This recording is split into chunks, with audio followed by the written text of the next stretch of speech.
July the 8th, 1994. The 82-year-old North Korean godfather Kim Il-sung, who ruled North Korea with an iron fist for over 36 years, is dead.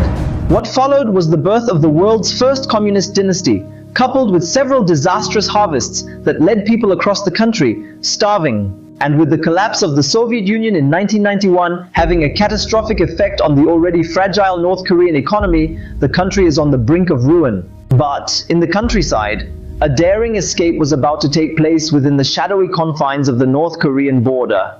A 13-year-old girl growing up in one of the world's most oppressive regimes bore witness to the starvation of her fellow citizens, particularly children like herself. Growing up in a place where dreams of freedom were silenced, and silence means your survival, she decided to do the unthinkable and challenge the North Korean system in what is considered one of the world's most dangerous escape plans from one of the most ruthless and tyrannical regimes the world has ever known. Meet Hyun-seo Lee, a young girl who dared to dream of freedom beyond North Korea's borders, driven by an unwavering pursuit of a dream that would lead her to challenge the unyielding grip of North Korean authorities. Though her life was marked by secrecy, censorship, and constant surveillance, she decided to challenge the unchallenged system, daring the impossible to outsmart both Chinese and North Korean authorities in a mission only a few would ever imagine. So buckle up, because we are going on a journey to uncover the true story of Hyun-seo Lee's daring escape from North Korea and see how she risked everything to save her own family by making the suicidal decision to return back to North Korea and saved her family once and for all. Yet the question lingers, will she make it out alive?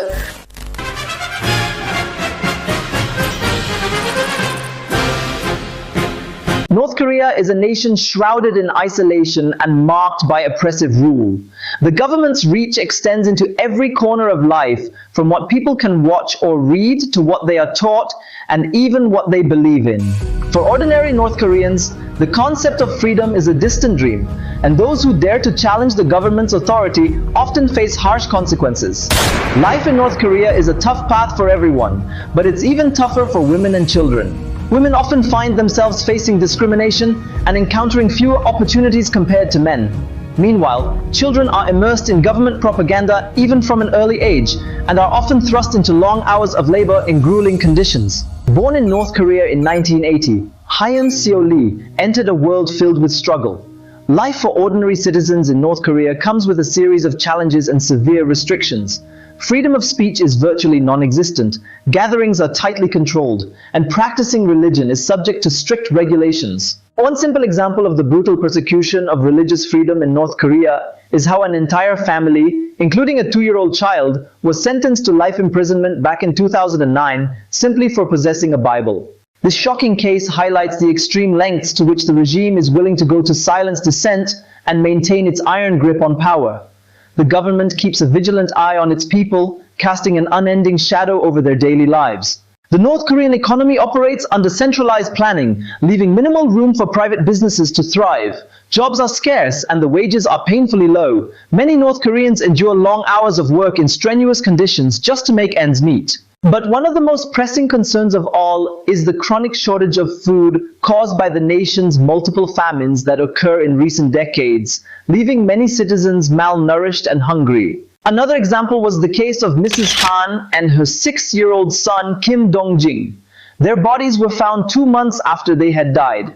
Their bodies were so decomposed that the actual cause of their death could not be determined. But several news outlets have later reported that they died of starvation, raising the question of how 2 people could starve to death in a modern city.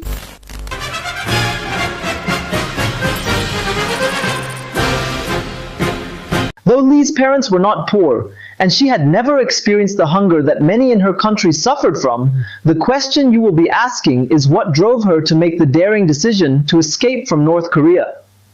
It was one fateful incident that would change the course of her life forever. In 1995, Lee's mother received a letter from a co-worker's sister. The letter contained words that would etch into their hearts. It says, "When you read this letter, our 5 family members will not exist in this world because we haven't eaten for the past 3 weeks. We are lying on the floor together. Our bodies are so weakened that we are literally just waiting to die.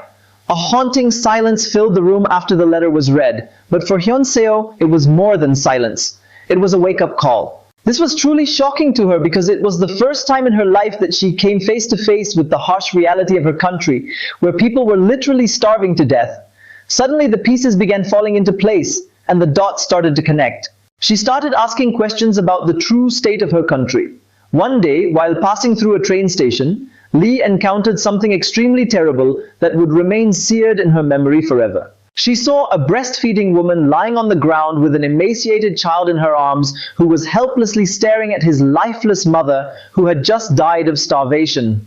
What was most shocking was that nobody even made an attempt to help them. Everyone seemed to be only interested in their own survival. This tragic situation was the result of a severe famine that struck North Korea in the mid-1990s.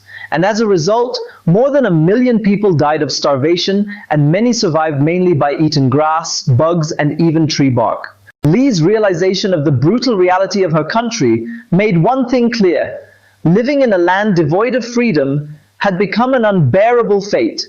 Lee was a brilliant and ambitious student, but the North Korean education system had its limitations. She was taught to worship the Kim family and to believe that North Korea was the world's greatest nation. However, now that she's matured, she can't ignore the stark reality.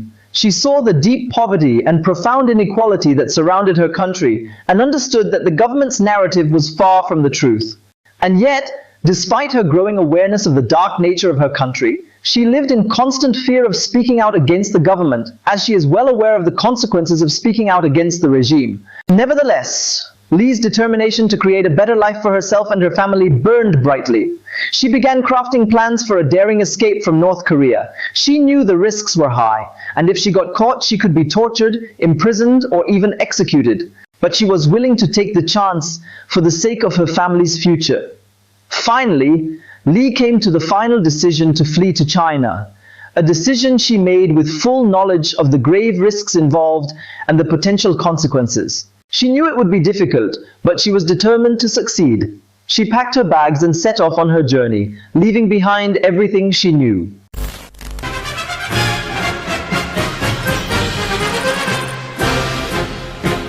Hyun-seo Lee was only 17 years old when she made the daring decision to escape from North Korea. The oppressive regime she had grown up under had left her with no illusions about the risks she would face. Lee contacted a smuggler who had built a reputation as a lifeline for those seeking to cross the dangerous Amnok River into China. The Amnok River is infamous, one of the most dangerous places on earth, especially for North Korean defectors. It's heavily guarded by the North Korean military, and those caught attempting to cross the river risked being shot on sight, imprisoned, or faced the harshest consequences. Nevertheless, it remained a symbol of hope and the path to a better life for many North Koreans. In order to secure the smugglers' help, Lee had saved a substantial amount of money over the last 5 years, and every penny she saved represents her dream of freedom and a brighter future. And thus, the night of her escape had just arrived. They choose to escape in the night because of the darkness of North Korea. Unlike its communist neighbor China and Russia, North Korea was dark at night because of the power outage which was becoming more and more frequent. And for Hyun-seo, everything around her was completely dark at night except for the sea of lights in China across the river which is next to her home, and she always wondered why China had light, but North Korea didn't. This satellite imagery shows North Korea at night compared to other countries in the rest of the world, which shows that North Korea is completely dark. And with the cover of darkness, Lee met the smuggler at a designated location on the North Korean side of the Amnok River. She was joined by a small group of other defectors, each carrying their own hopes and dreams for a life beyond North Korea's oppressive borders, seeking a better life in China. The water was cold, and the current was so strong that it made her feel like she would sink. But she remembered that every stroke forward was a step closer to freedom, and she refused to be defeated by the ruthless river. She managed to stay afloat and was determined to reach the other side of the river no matter the cost. After what felt like an eternity, Lee reached the Chinese side of the river. She was exhausted and shivering, but she was also relieved to be free. She had succeeded in escaping from North Korea, which was unbelievable to her and many others. However, Lee's journey to freedom was far from over. In fact, it was only the beginning. She was now in a foreign country and with no money, friends, or family members. But the most dominant emotion she felt was fear. You see, North Korean refugees are considered in China as illegal migrants. And so, for the next couple of years, she lived in constant fear of being caught by the Chinese authorities and sent back to North Korea, which for her would be game over.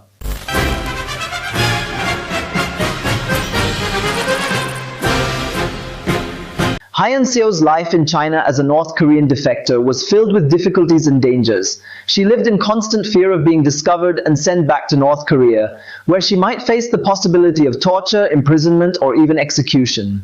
For the next decade, she lived in hiding in China. She worked as a waitress and a karaoke singer to support herself. Additionally, she dedicated herself to helping other North Korean defectors escape from China and make their way to South Korea. Lee was always one step ahead of the Chinese authorities. She used 7 different identities and frequently changed her location. She also avoided contact with other North Korean defectors for fear of being caught by the Chinese authorities. However, the most dangerous incidents that Lee faced in China occurred when she was stopped by the police for a routine check. Lee did not have any identification, and she knew that if the police discovered her true identity, she would be deported to North Korea. Lee quickly thought on her feet and told the police that she was a Chinese citizen who had lost her identification. She spoke fluent Chinese and she was able to convince the police that she was telling the truth. She explained to the police that she had been born in China, but that her family had moved to South Korea when she was a child.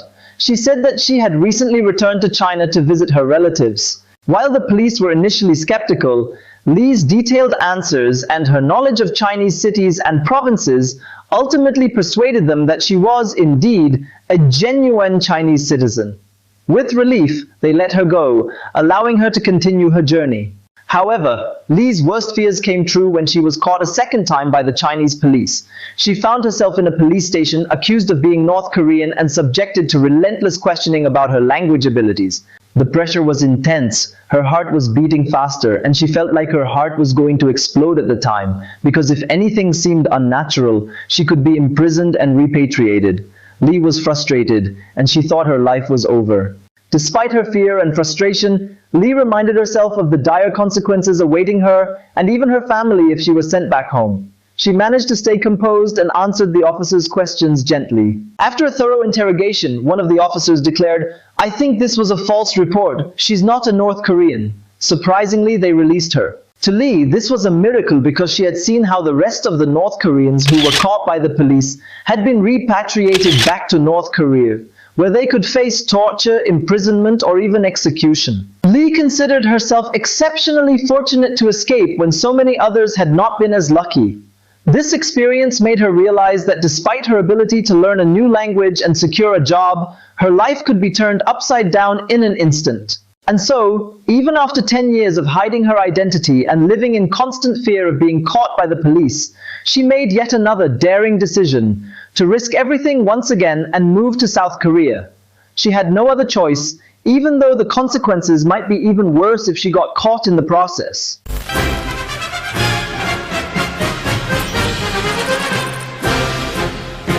Lee had just arrived in South Korea. Finally, after escaping from North Korea and living in hiding in China for the past decade, she was now free, but her life in South Korea was not without its challenges. Firstly, she went through an identity crisis, torn between questions of who she truly was, where she is from, and the fundamental question of her true identity. Is she actually a South Korean or a North Korean? Unfortunately for Hyun Seo, she ended up with no country to proudly call her own. However, one of the biggest challenges that Lee faced in South Korea was learning a new language. She had never spoken English before, and she had to learn it quickly and effectively in order to adapt to her new life.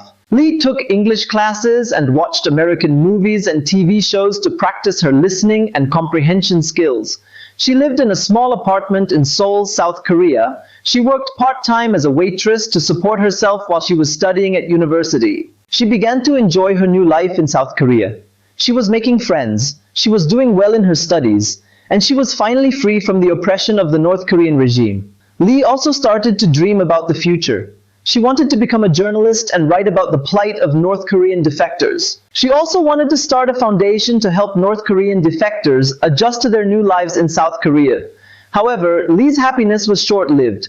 One day, she received a shocking phone call from her mother. The North Korean authorities had intercepted the money she sent back to her family, and they were plotting severe consequences against her own family. Lee knew she had to take drastic action to save her family as quickly as possible. Returning to North Korea was a suicide mission, but what's even more challenging was rescuing her family, which is considered as a mission impossible. But she had no other choice. She couldn't sit back and watch her own family be executed. She had to do whatever it took to get them out of the country, and she was willing to risk her own life to save them, despite knowing the consequences. Hyeonseo Lee decided to undertake the unthinkable, crafting a rescue plan for what is considered one of the world's most dangerous escape missions, surpassing previous attempts in its level of danger, and even more terrifying in its execution. After carefully planning the escape, she made the ultimate decision to return to North Korea and rescue her family once and for all. She was driven by unwavering determination to succeed at any cost. It was a decision marked by extraordinary personal bravery.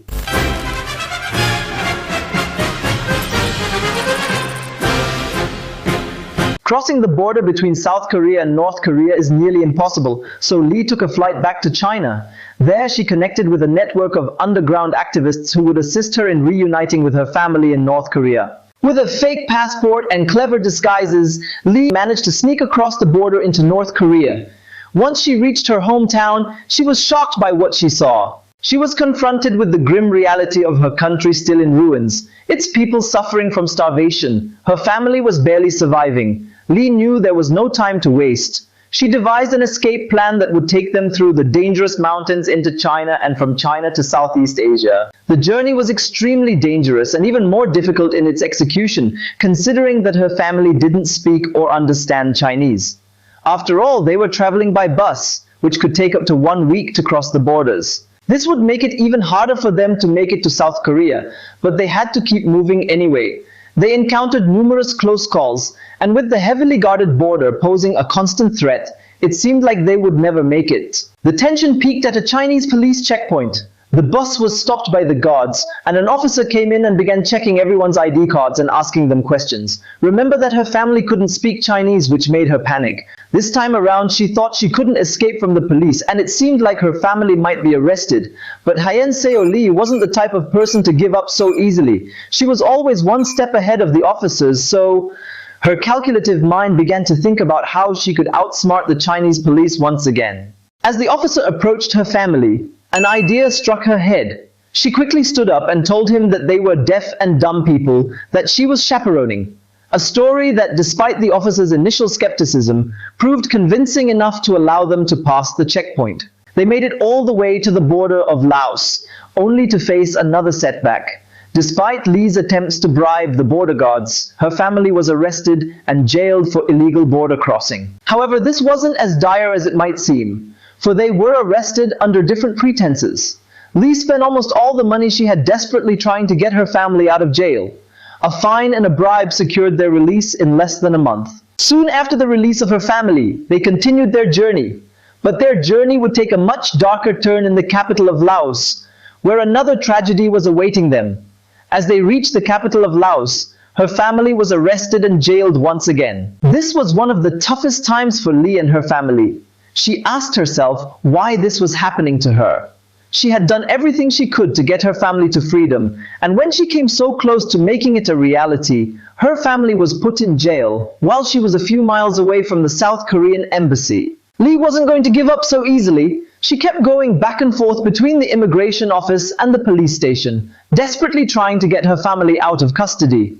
However, this time around, she had no money left for bribes or fines, and her hope began to fade. It was during this tragic moment that all hope seemed lost, but then an unexpected savior appeared out of nowhere, willing to help. The man kindly asked her what was happening. Lee was shocked and surprised to see that a total stranger cared enough to help. In her broken English, she tried to explain the situation without hesitation. This was the first time she had encountered such generosity from a stranger.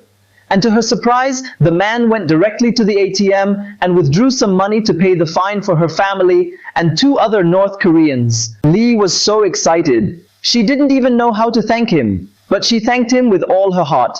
When the man was about to leave, Lee asked him out of curiosity, why did he help them? The man humbly responded, I am not helping you. I am helping the North Korean people. This pivotal moment awakened Lee to the fact that the outside world cared about the people of North Korea. She expressed her gratitude to the man, and from there, they continued their journey to freedom. After going through what seemed like an endless series of hardships, what had once appeared impossible was now within reach. And finally, they made it to South Korea. Just imagine their joy at finally being inside South Korea, where they had achieved their freedom and could now begin a new and happier life.